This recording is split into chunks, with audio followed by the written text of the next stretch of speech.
Hola hermanos, gusto estar con ustedes hoy. Feliz Día de los Padres para todos los padres que están viendo el día de hoy.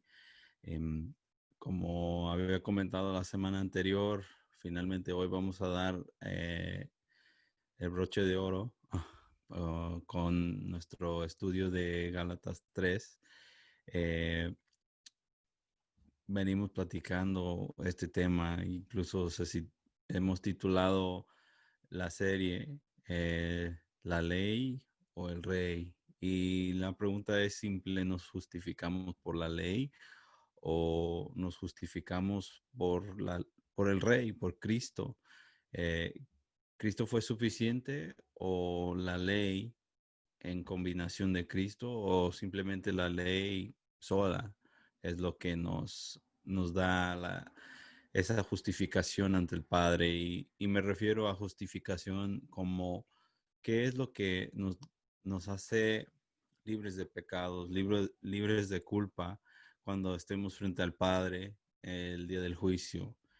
Eh, entonces, la iglesia de Gálatas viene ya a tiempo con este problema de los judíos que vienen de Jerusalén y les tratan de inculcar la ley. A Pablo habla bien estrictamente contra esta práctica y les muestra de muchas formas, y algunas, la mayoría vienen centralizadas alrededor de Abraham, que Abraham es mucho antes que la ley de Moisés, los 10 mandamientos.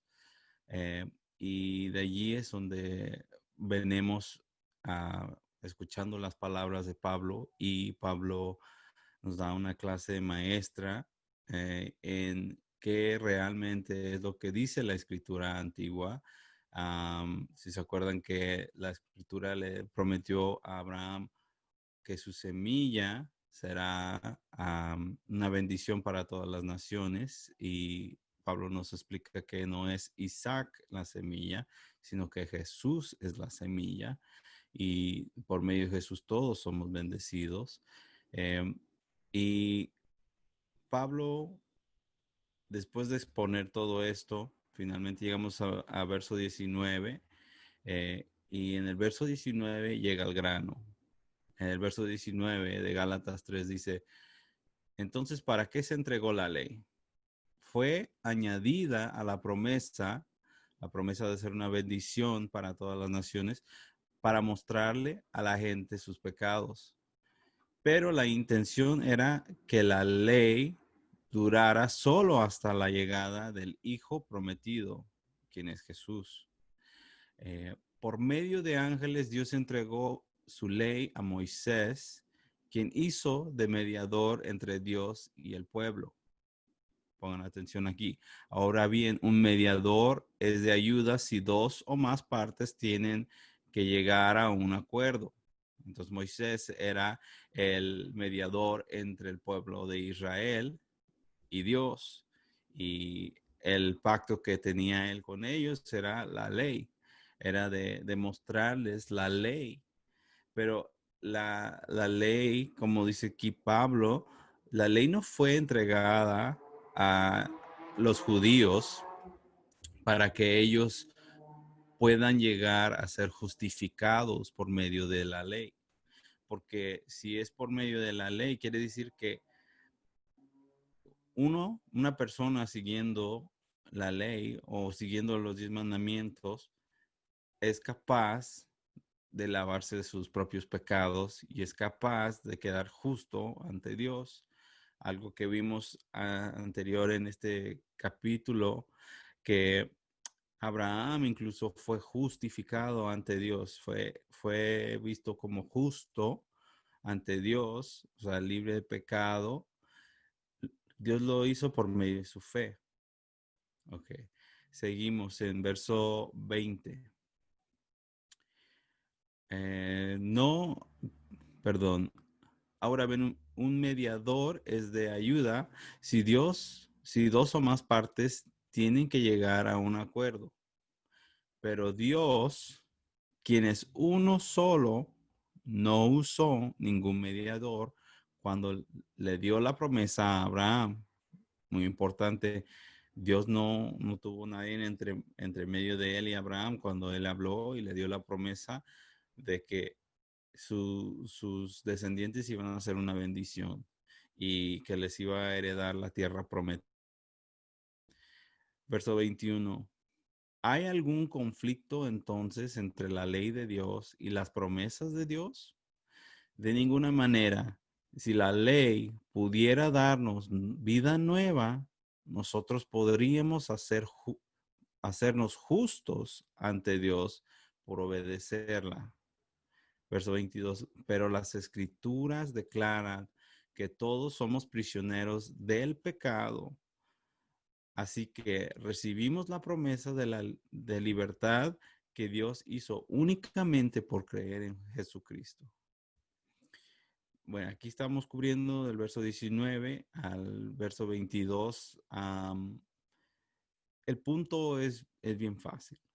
Eh, Pablo ya viene mostrándoles que la ley no es capaz de que uno sea justificado. E incluso si uno desea ser justificado por medio de la ley, Dios lo va a admitir. Pero uno no es capaz como humano de cumplir la ley al 100% y es lo que no entendía la gente de Israel e incluso esto no lo entendía la gente de Gálatas, que eran gentiles, la mayoría eran griegos, que no podían ser justificados, no podían lavar pecado por seguir los mandamientos, porque ya depende de su propia fuerza. Pero la ley se les dio a ellos para que tengan conciencia del pecado, para que ellos reconozcan sus pecados. Eh, si les ha pasado a ustedes, yo creo que la mayoría, cuando leemos la palabra nos confronta y sale a luz a algunas cosas de nuestro carácter que es pecaminoso o incluso por, por menor que sea la cosa o la ofensa, uno tal vez lo vea como un pecado o no, pero la palabra confronta y el Espíritu Santo es quien nos convence del pecado, o sea, nos convence que somos pecadores y el pecador allí entonces ya empieza de necesitar una forma de lavarse del pecado y la ley no nos da la forma para lavarnos del pecado. Incluso en el libro de Levítico hay hojas, capítulos, casi el libro entero es las normas y las reglas que usan para absolverse, bueno, no absolverse del pecado, ¿verdad? Para cubrir el pecado.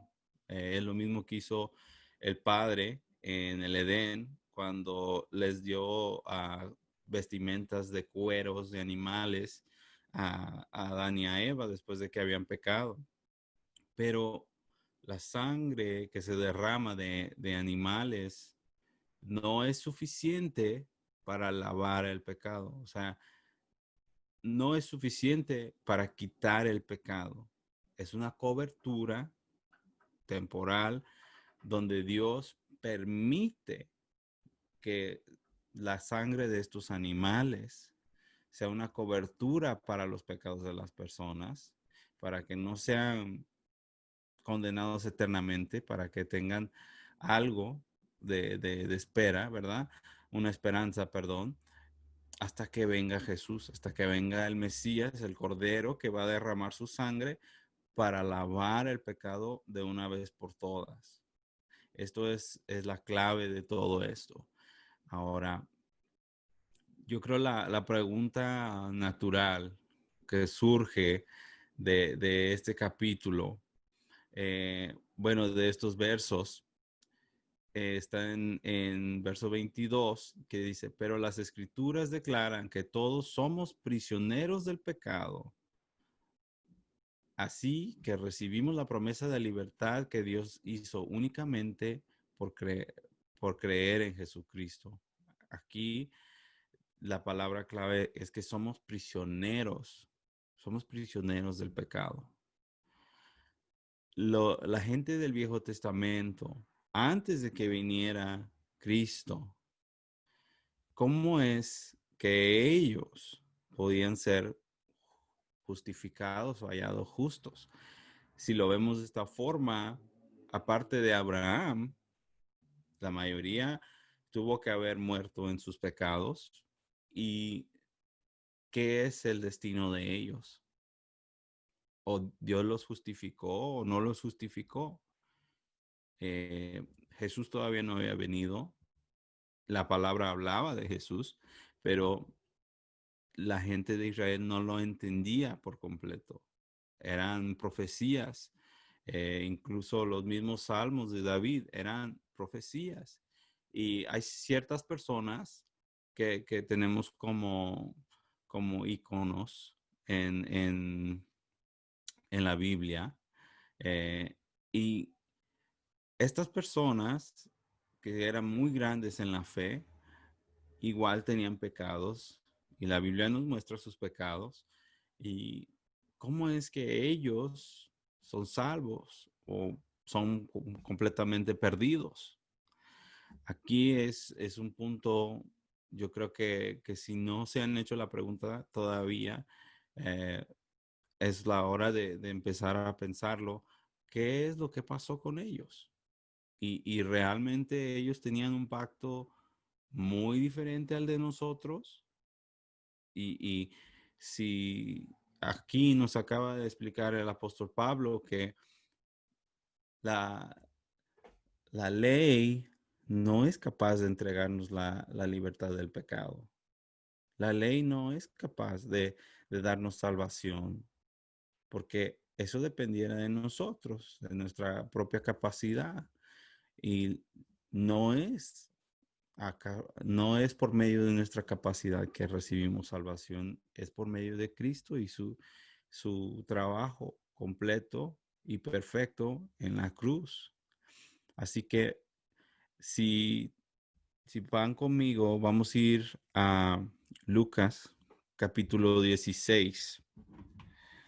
Vamos a estar leyendo el verso 22 y 23. Y quiero que vean aquí.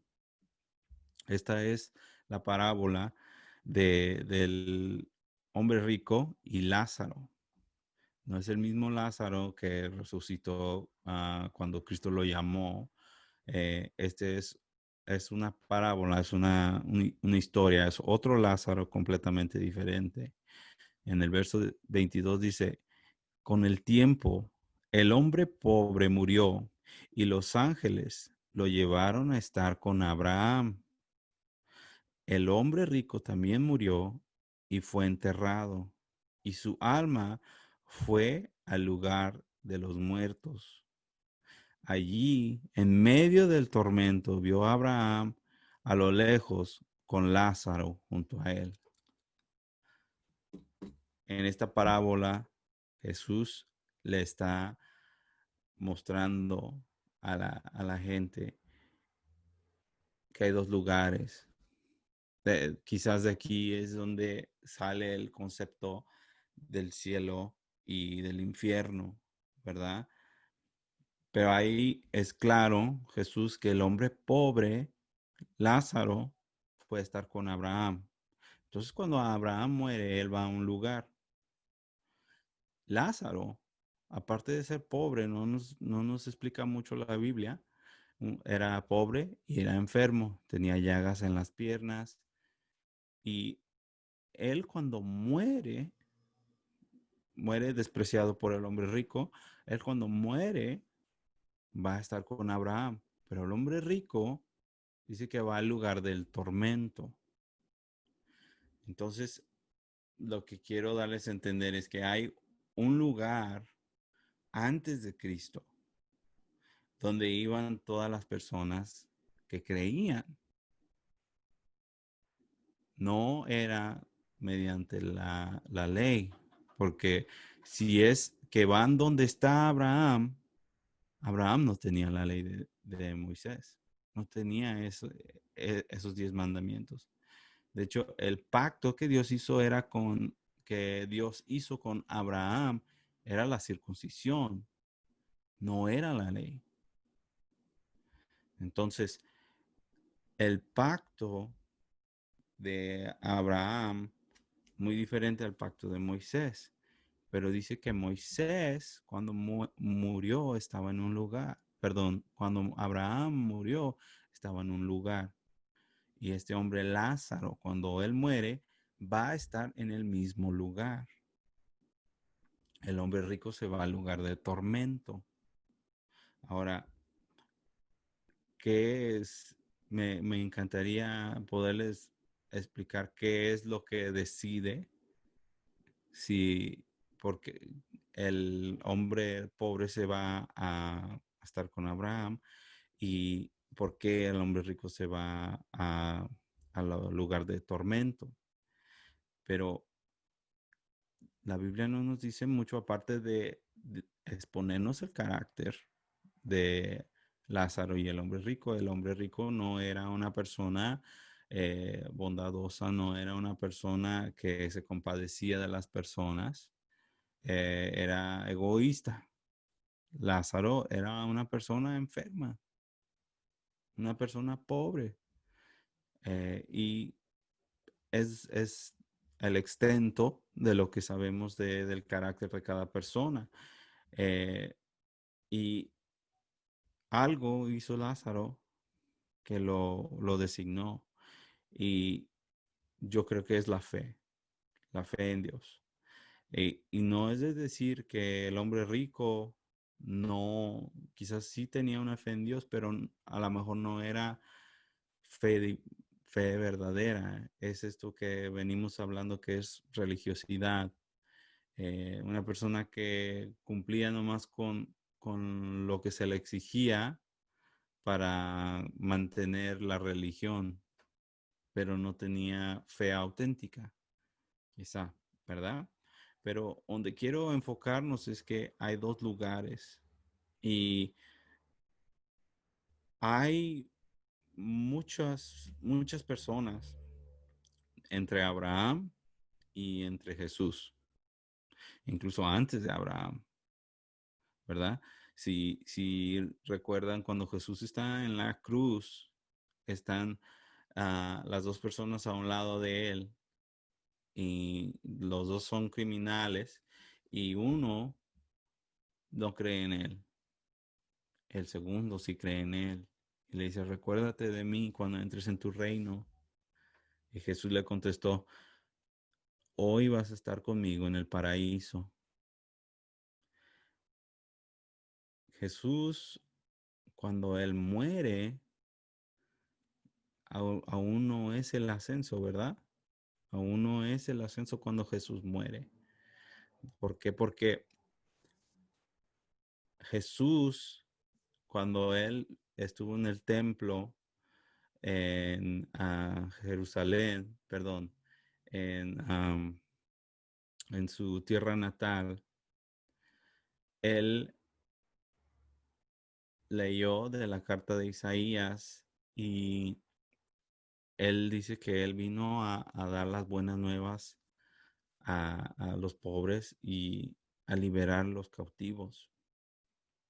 Aquí Pablo en el verso 22 de Gálatas nos dice que somos prisioneros del pecado. O sea, somos cautivos del pecado. Cristo vino a liberar a los prisioneros, a los cautivos. Ahora, vayan conmigo. Vamos a ir a Efesios, capítulo 4. Y esto es igual de los dos lugares, de estar con Abraham y de estar en el lugar del tormento. Efesios, capítulo 4, vamos a leer el verso 8 y 9. Por eso las escrituras dicen, cuando ascendió a las alturas, se llevó una multitud de cautivos y dio dones a su pueblo. Entonces, la multitud de cautivos es el paraíso, es el lugar donde donde Jesús le prometió al ladrón que creyó en él que allí él iba a estar, que iban a estar juntos. Entonces, vemos en el verso 9, fíjense que dice, ascendió. Sin duda, eso significa que Cristo también descendió a este mundo inferior. Si nos ponemos a pensar lo que es, lo que le llamamos el infierno siempre está debajo de la tierra, el cielo siempre está por encima de la tierra. Y esto es muy interesante lo que nos dice Pablo, que si él ascendió, tuvo que también haber descendido y descendió a liberar los cautivos. Fue y ascendió cuando abrió las puertas del cielo a todos los que creen en él. Ascendió Cristo al cielo y allí es donde él libera a los cautivos. Todos los que eran cautivos al pecado, aunque estén en el paraíso, estaban debajo de la tierra. Cristo ya nos dijo en el verso anterior que en Lucas que había dos lugares donde estaba Lázaro con Abraham y quién sabe cuántos más que habían creído en él o que creído en Dios y la promesa, y aquellos que no tenían fe, que no habían creído. Ahora, todo esto para llegar al punto de realmente reforzar lo que nos está diciendo Pablo aquí. Si nosotros creemos que Jesús descendió, liberó a los cautivos, pues es muy probable y yo creo que es razonable de pensar que Jesús se presentó ante ellos como el Mesías, como el Cristo, como el Hijo de Dios. En este momento ya había muerto, el pecado ya había sido derribado, lo derrotó completamente Jesús en la cruz y viene a liberar a los que estaban cautivos antes de que Él viniera, a los que estaban cautivos bajo el pecado, pero que estaban apartados con Abraham, que sí fue justo. Abraham era justificado por su fe. Entonces, este grupo de personas, quién sabe cuántos serán, pero ellos estaban esperando al Mesías, ellos estaban esperando a Cristo, incluso aún de haber muerto, los que vivían antes de la ley y los que vivían mediante la época de la ley. Entonces no hubo diferencia. Si la persona tenía la ley de Moisés en ese tiempo o no la tenía, iban a dar al mismo lugar. Así que Dios juzgaba o Dios apartaba a las personas por un criterio. ¿Cuál fue el criterio que justificó a Abraham? La fe. Me imagino que ahí iba a estar Moisés también, porque lo vemos en el Nuevo Testamento, que Moisés y Elías bajaron en el monte donde los discípulos vieron a Jesús glorificado. Entonces, las, estas personas que estaban en el Viejo Testamento y muchas más, me imagino que no era solamente que si sales en la Biblia, seguramente estabas allí, y si no, pues te ibas al lugar del tormento. Dios aquí estaba poniendo este mismo criterio que le puso a Abraham: fe, salvos por fe, no por la ley, no por algo que podemos controlar nosotros. Y si tomamos en cuenta esto que nos describe el Señor de Lázaro y el rico, Y leemos aquí en Efesios que Jesús descendió después de morir y liberó a los cautivos. Todo apunta a fe. Siempre ha sido fe, nunca ha sido algo diferente.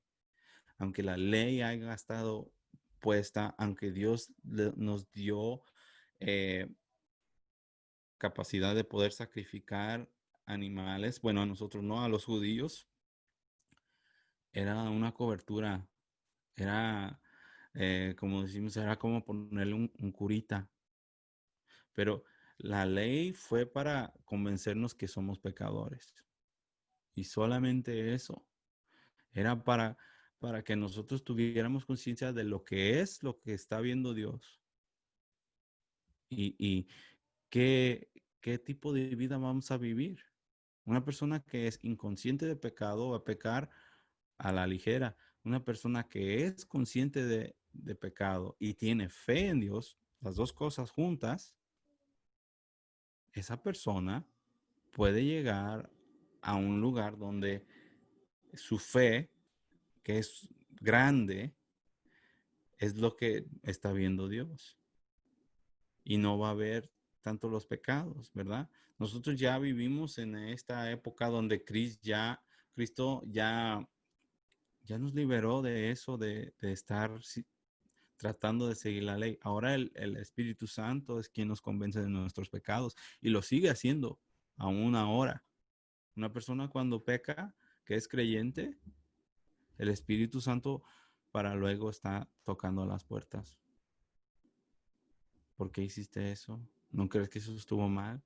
Velo aquí en la escritura. Lo que tú hiciste está en contra de Dios. Y simplemente con arrepentirnos y ya estuvo. Es la clave del arrepentimiento. Ahora, hay que terminar este capítulo. Vamos al verso 23. Antes de que se nos abriera el camino de la fe en Cristo, estábamos vigilados por la ley. Nos mantuvo en custodia protectora, por así decirlo, hasta que fuera revelado el camino de la fe. Igual lo que habíamos hablado, pero aquí da otra visualización, que estamos en custodia protectora, como que estamos, lo que le dicen en inglés, house arrest, que uno está en su casa o en su ámbito natural, pero está vigilado. No tiene todos los derechos completos, ¿verdad? Ni las libertades. Ahora, verso 24 dice, dicho de otra manera, la ley fue nuestra tutora hasta que vino Cristo. Nos protegió hasta que se nos declarara justos ante Dios por medio de la fe. Verso 25. Y ahora que ha llegado el camino de la fe, ya no necesitamos que la ley sea nuestra tutora. Aquí es muy, muy claro, muy directo. La ley era nuestra tutora. Nos mostraba, nos enseñaba el pecado para que nosotros tuviéramos conciencia del pecado, obviamente. Pero dice, ahora que ya vino Cristo, ya no tenemos necesidad de nuestra tutora. En otras palabras, ya que Cristo cumplió su meta y hizo todo lo que tenía que hacer en esta tierra y venció el pecado y nos dio libertad y nos dio vida nueva, ya no necesitamos la ley. O sea, este resumen largo que hace Pablo, pero para mostrar de diferentes formas que la ley es inferior en cuestión de justificarnos ante Dios, en cuestión de ser perdonados por pecados. La ley es inferior al trabajo perfecto que hizo Cristo en la cruz. Ahora, verso 26. Pues todos ustedes son hijos de Dios por la fe en Cristo Jesús. Y todos los que fueron unidos a Cristo en el bautismo se han puesto a Cristo como si se pusieran ropa nueva. Pablo les vuelve a reiterar el evangelio, el evangelio que ellos creyeron, que escucharon y creyeron, si se recuerdan el principio del capítulo. Ahora, verso 29. Ya no hay judío ni gentil, esclavo ni libre, hombre ni mujer, porque todos ustedes son uno en Cristo Jesús. Yo creo que este verso yo creo encaja mucho hoy en nuestra sociedad con los eventos recientes que a pesar de que hayan pasado y se hayan visto, aún siguen pasando. Esto lo que está es algo nuestro país está sufriendo y es la discriminación. Eh, Pablo nos está recordando, yo creo, hoy, por medio de este capítulo, nos está recordando hoy que nosotros tenemos un llamado mucho superior a cualquier cosa que seamos llamados, a cualquier color o raza que tengamos, a cualquier estatus social que tengamos. Dice que todos somos uno bajo Cristo. Vean, judío y gentil. Esos son razas, ¿verdad? Los judíos eran una raza y los gentiles eran todos los demás. Eso es una forma de como apartarnos, excluirnos. Esclavo ni libre.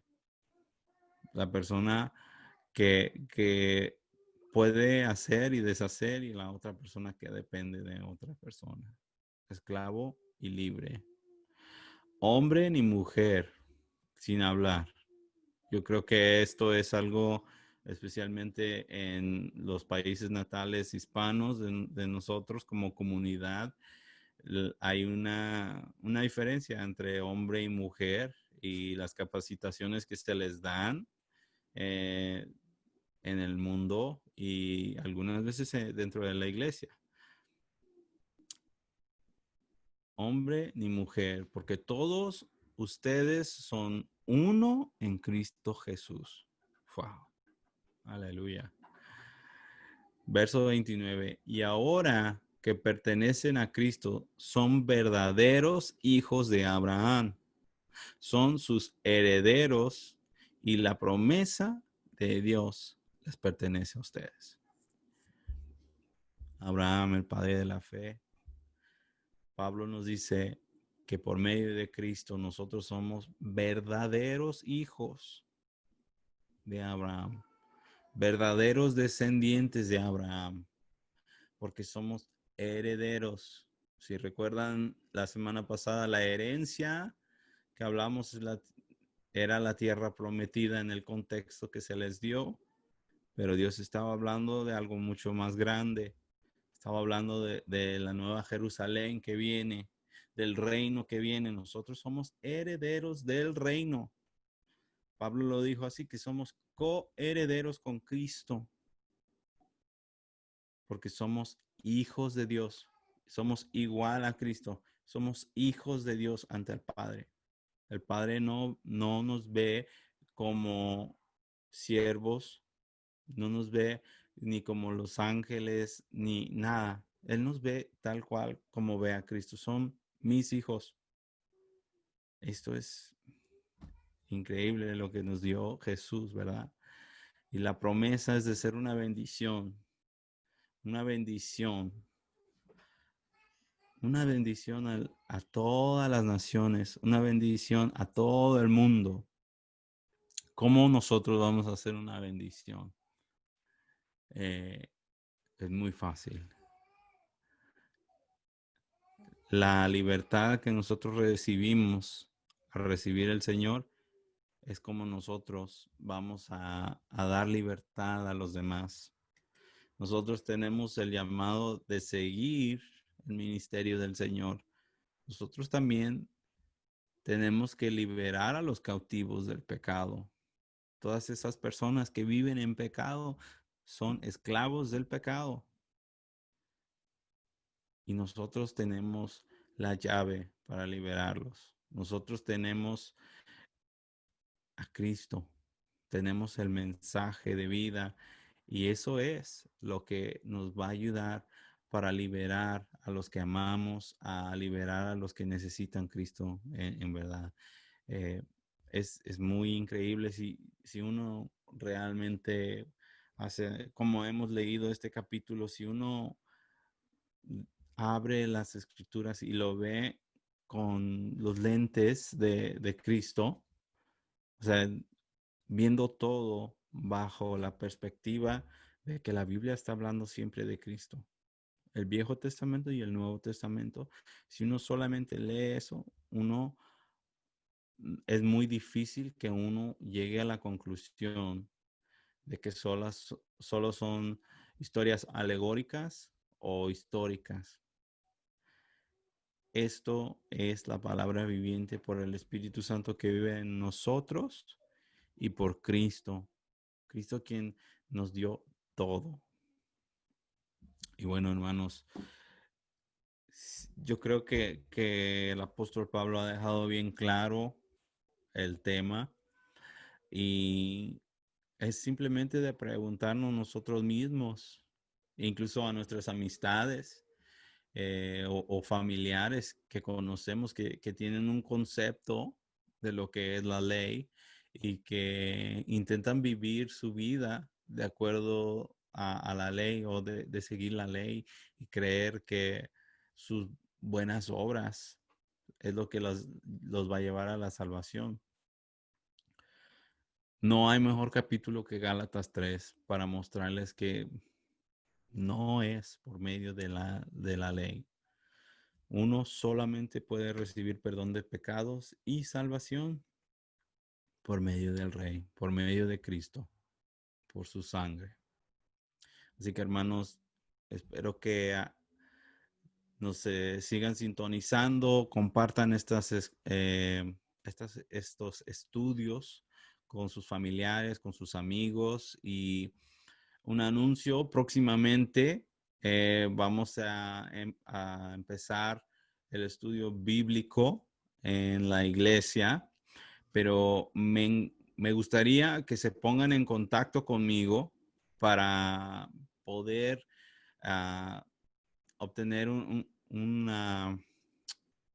número de cuántas personas vamos a estar recibiendo para preparar un salón, para mantener todo preparado para que no haya problemas y si es necesario un salón grande, pues nos acomodamos. Así que en la descripción abajo voy a dejar mi correo electrónico. Si tienen algún interés, me pueden mandar un correo o dejen un comentario. Dejen un comentario en la descripción y yo quiero saber quiénes son los interesados de empezar a congregarnos cara a cara finalmente, gloria a Dios, para empezar ya a empezar a congregarnos y hacer la obra del Señor, estudiar y salir de allí y empezar a llevar el Evangelio a nuestra comunidad. Bueno, hermanos, que Dios los bendiga mucho, que tengan una semana muy bendecida, de mucho poder en el Espíritu Santo. Y yo cada semana estoy esperanzado de que va a ser una semana de testimonio. Por favor, mándenme sus testimonios de lo que ha hecho el Señor en su vida esta semana para poderlo compartir en grupo. Y bueno, hermanos, Dios los bendiga mucho y nos vemos hasta la próxima.